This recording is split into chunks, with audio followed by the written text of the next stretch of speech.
Bagi penggemar tinju, pasti tahu Tyson tampil sederhana dan tegas. Tanpa jubah mandi, tanpa kaos kaki panjang. Benar-benar sesuai gambaran petarung, namun tetap saja ada lawan yang menganggapnya banci. Dia pernah menaklukkan seluruh lawan dengan pukulan keras yang menghancurkan, namun tak pernah menyangka bahwa medan pertempuran sesungguhnya ada di luar sana. Tengah malam di jalanan Harlem yang penuh bahaya, Tyson harus menghadapi pertarungan hidup mati tanpa aturan. Lawannya bukan sekadar petinju, melainkan kepala geng jalanan yang tangannya berlumur darah. Kali ini mampukah ia selamat? Ini bukan sekedar dendam di ring, tapi juga sebuah pembalikan aturan. Saat Raja tak terkalahkan di ring bertemu dengan bos besar jalanan, segalanya berubah.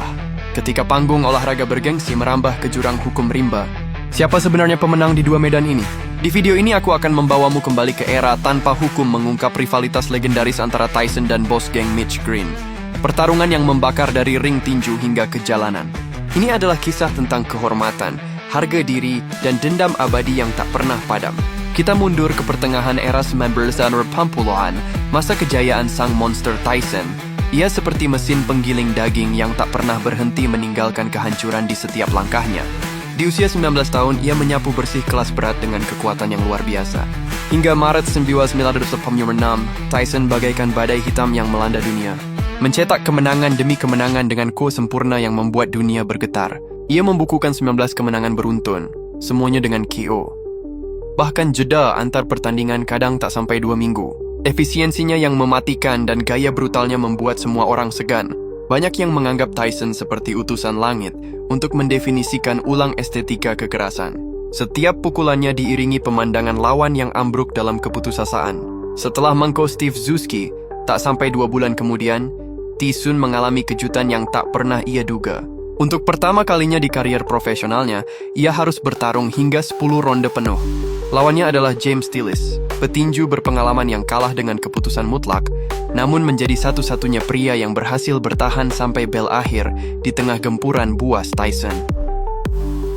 Tillis pada laga itu menunjukkan kelincahan luar biasa dan daya tahan pukulan yang nyaris tak masuk akal.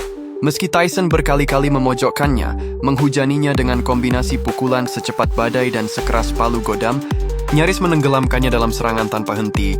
Tillis selalu berhasil lolos dari tepi jurang kekalahan, bertahan dengan cara yang nyaris ajaib. Saat belel akhir berbunyi, semua orang di arena seakan menghela napas lega seperti baru saja menyaksikan sebuah keajaiban yang mustahil terjadi. Dalam wawancara usai laga, ketika seorang reporter menanyakan apakah ia kecewa karena rekor KO beruntunnya terhenti, Tyson justru menjawab seperti ini kepada sang jurnalis. Meski Tyson akhirnya mengalahkan Tillis, itu menjadi kali pertama dalam kariernya ia gagal mengko lawan. Momen itu ibarat secercah cahaya kecil, namun menyalakan harapan di hati para petinju kelas berat lainnya. Mereka mulai melihat celah pada Tyson dan ramai-ramai berkoar ingin mengakhiri dominasinya. Namun bagi Tyson ini hanyalah selingan singkat. Rekor KO beruntun memang terhenti, tapi baginya itu hanyalah permulaan. Lebih penting lagi, kegagalan ini justru membangkitkan kembali dorongan destruktif yang selama ini ia pendam. Sebuah hasrat yang akan memicu pertemuan berdarah dengan penguasa jalanan sejati. Meski Tyson terkenal dengan pukulan yang mampu mematahkan tulang dan mematahkan semangat siapapun, tetap saja ada petinju bahkan preman berdarah dingin yang berani masuk ke ring demi mengubah nasib. Semua petinju kelas berat ingin menantang Tyson karena itu berarti bayaran setinggi langit. Salah satu nama yang muncul di daftar lawannya adalah Mitch Green. Pria asal Detroit ini lebih dikenal karena perkelahian geng dan kejahatan jalanan daripada prestasi tinjunya. Ia bukan hanya petinju profesional, tapi juga bos geng sungguhan. Sikapnya yang congkak dan liar berbanding terbalik dengan aura, mematikan Tyson yang tenang dan terukur. Green sempat mencatat 16 kemenangan beruntun di awal karier, termasuk mengalahkan petarung tangguh Cummings pada 1983. Di jalanan ia adalah ikon. Di ring ia dikenal sebagai petinju Bengal. Lebih mengejutkan lagi, di masa kecilnya Mike dan Mitch sama-sama berasal dari geng saingan di Brooklyn, sehingga dendam mereka sudah tertanam sejak lama. Green menyadari bahwa ini adalah peluang emas. Ia bisa meraup uang besar, memperkuat citranya di mata anak buah, dan yang terpenting mempermalukan musuh lamanya di depan publik. Ia tak henti-hentinya melontarkan hinaan pedas di televisi, memancing Tyson dengan provokasi kematian. Rencana itu berhasil. Pertarungan ini pun menjadi ajang baku hantam antara dua dunia. Satu dari Bronx dan Harlem yang membangun kekuasaan dengan tinju di jalanan. Dan satu lagi dari Brooklyn yang mengukir namanya lewat mematikan. Hanya 4 hari setelah duel melawan Tillis, Tyson diumumkan akan melawan Mitch Green. Saat itu peringkat WBC Green bahkan lebih tinggi satu posisi dari Tyson. Namun bayaran keduanya bak langit dan bumi. Tyson mendapat $250,000, sementara Green hanya $30,000. Ketimpangan ini membuat amarah Green meledak hingga ia mengancam mundur sehari sebelum pertandingan jika bayaran tak dinaikkan. Namun setelah eksekutif HBO Ross memberitahu bahwa pemenang laga ini akan mendapat kesempatan menantang juara dunia WBC, Green menelan rasa malu itu dan tetap bertarung. Baginya mengalahkan Tyson dan merebut kembali kehormatan jauh lebih penting daripada uang. Seperti biasa, Tyson masuk ring tanpa jubah atau kaos kaki panjang, bertelanjang dada, siap memberi pelajaran brutal pada bos jalanan ini. Laga melawan Green hanya berselang 17 hari dari pertarungan sebelumnya, tapi Tyson tak butuh istirahat. Ia sama sekali tak memandang Green sebagai ancaman. Pertandingan berjalan sesuai dugaan banyak orang. Tyson terus menjaga posisi rendah seperti binatang buas yang siap menerkam. Begitu ada celah, ia meluncurkan pukulan secepat dan setajam serangan ular. Dengan kekuatan yang luar biasa, ia menekan Green yang posturnya lebih tinggi. Sayangnya, Green tak punya pertahanan solid. Ia hanya mengandalkan blokir kasar dan pelukan bertahan.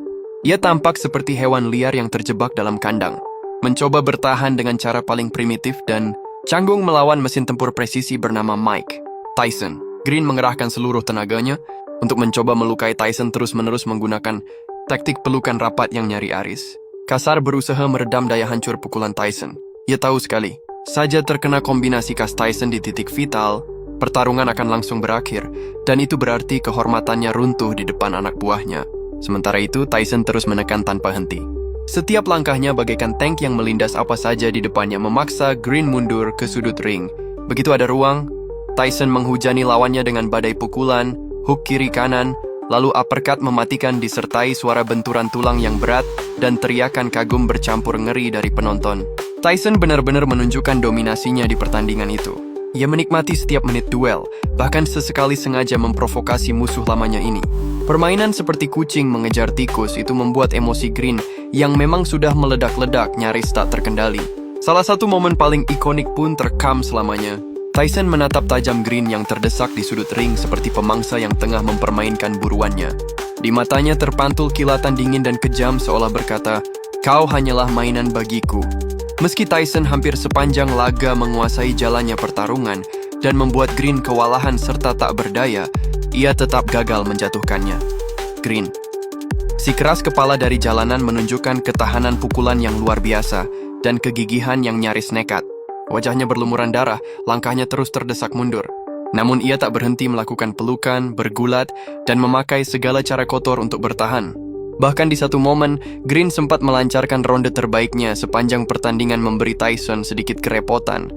Akhirnya kedua petinju bertarung penuh 10 ronde, dan Tyson menang dengan keputusan bulat para juri.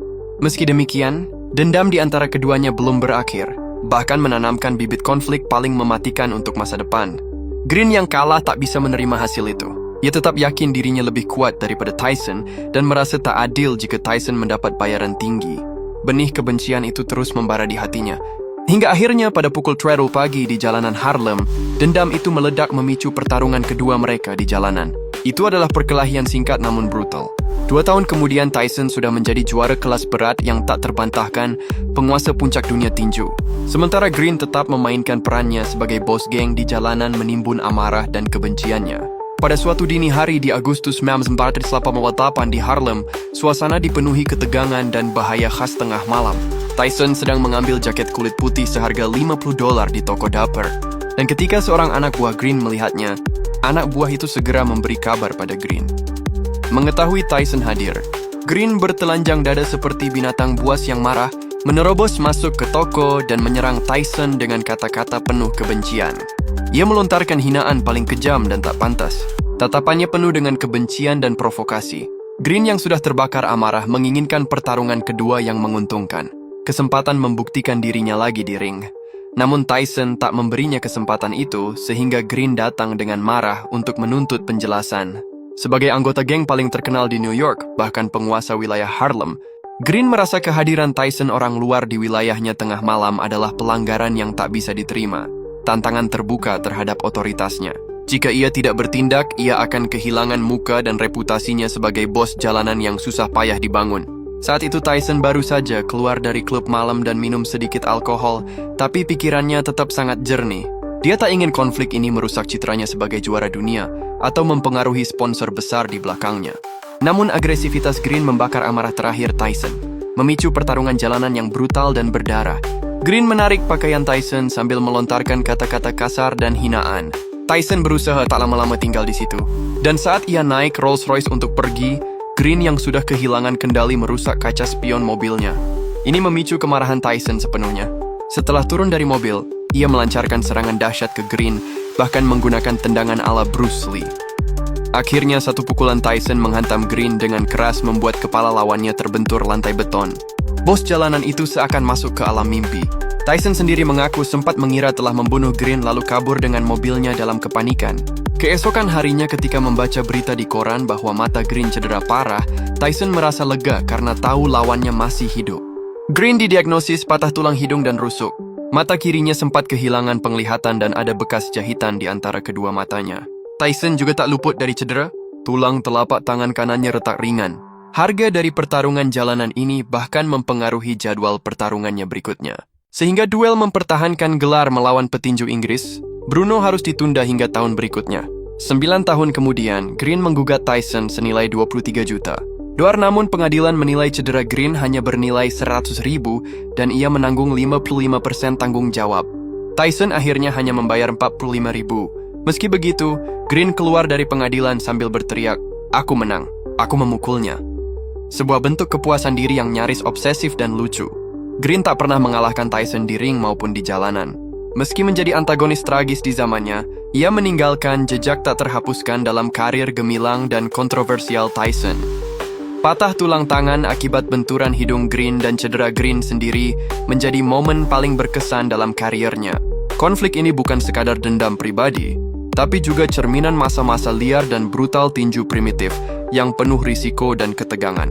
Tyson bukan hanya raja di ring, tapi legenda hidup yang lahir dari neraka jalanan, bertahan dengan keberanian, strategi, dan insting membunuh.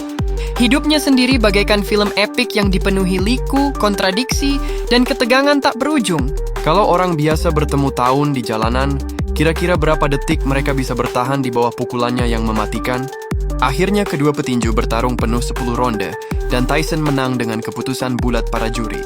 Meski demikian, dendam di antara keduanya belum berakhir, bahkan menanamkan bibit konflik paling mematikan untuk masa depan. Green yang kalah tak bisa menerima hasil itu. Ia tetap yakin dirinya lebih kuat daripada Tyson dan merasa tak adil jika Tyson mendapat bayaran tinggi. Benih kebencian itu terus membara di hatinya. Hingga akhirnya pada pukul 12 pagi di jalanan Harlem, dendam itu meledak memicu pertarungan kedua mereka di jalanan. Itu adalah perkelahian singkat namun brutal. 2 tahun kemudian Tyson sudah menjadi juara kelas berat yang tak terbantahkan, penguasa puncak dunia tinju.